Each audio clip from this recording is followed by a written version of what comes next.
Nneka was a bright, loving 17-year-old girl, the only child of her parents, Obi and Ifeoma, who loved her so much. Obi was a skilled carpenter whose hands could craft the most intricate furnitures, while Ifeoma was the proud owner of a bustling salon in the heart of their village. Nneka had always been close to both of her parents, but it was her mother's salon that fascinated her most. She often spent hours watching her mother weave beautiful patterns into the hair of the women in the village. Eventually, Nneka began helping out at the salon, learning the delicate art of hairdressing from her mother. Her hands had a natural gift for braiding, twisting, and styling, and soon, she became known as the best stylist in their village. One fateful day, as she worked in the salon, a young man named Chijiok walked in. He was visiting the village for a short time, helping his father with business. His charm was evident in his smile, and Nneka couldn't help but notice the way he talked, and his gentle nature. They became friends,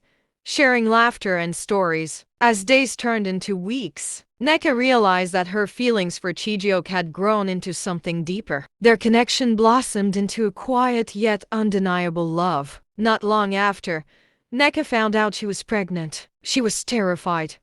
Her mind raced with questions. Could she raise a child at such a young age? How would her parents react? She didn't know what to do, so she confided in her mother. Her mother had to tell her father because of how serious it was. When her father heard it, his reaction was swift and fierce. "Who is the boy who did this to you?" her father demanded, his face a mixture of anger and disappointment. Nneka, heartbroken and scared, told them about Chijiok. They immediately went to his family's house, hoping for an explanation and a way forward. When they confronted Chijiok, he coldly denied ever knowing Nneka.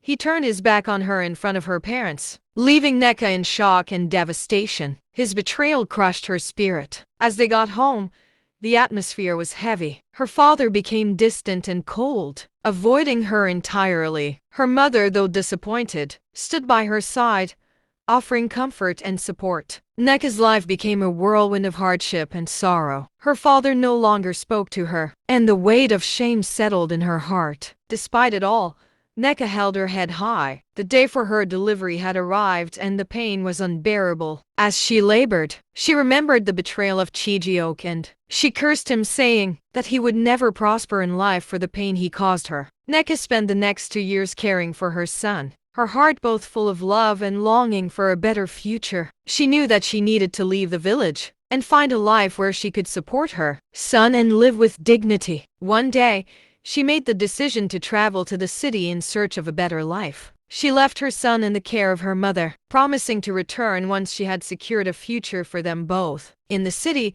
Nneka stayed with her aunt Ada, who had married and settled there. Ada helped Nneka find work as a nanny for a wealthy widower named Mr. Emmanuel. Mr. Emmanuel had a young daughter, Adiz, who after the death of her mother, became consumed with grief and kept to herself. Nneka took the job without hesitation, and soon, she formed a bond with Adiz, treating her like her own daughter and filling the void of her mother. Nneka's warmth and love for the little girl made an impression on Mr. Emmanuel.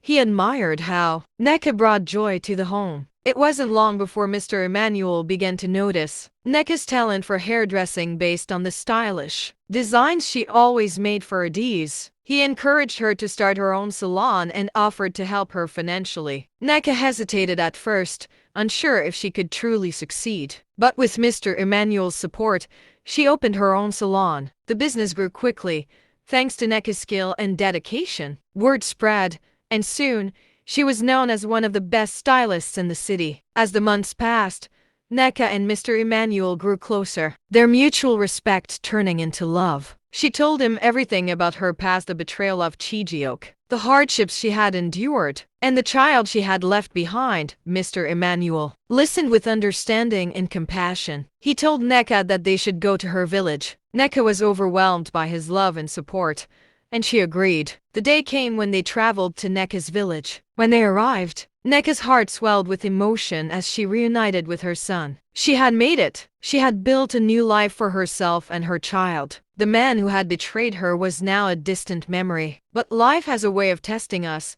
even after we think we've overcome our past. Years after she had left the village, Neka received a call from Chijioke. He asked to meet with her. She was hesitant but agreed, curious about what he wanted. When they met, Chijioke looked tired and stressed. His once youthful face was now etched with lines of hardship. He explained that for years, he had not prospered in life. Nothing had gone right for him. He had no family or children except the boy they had together, and he believed that it was his punishment for the way he treated her. I was scared, he said. I was just a teenager, and I didn't know how to handle the responsibility. I'm sorry for everything. Neka's heart stirred with a mixture of anger and sorrow, asking if she was not a teenager as well and if she was not scared as well. She didn't want to let go of that because of how life became hard for her. But as she listened to him, she realized that she had been blessed with a wonderful husband, a thriving business, and children who were flourishing. She admitted she had cursed him out of pain and anger, but now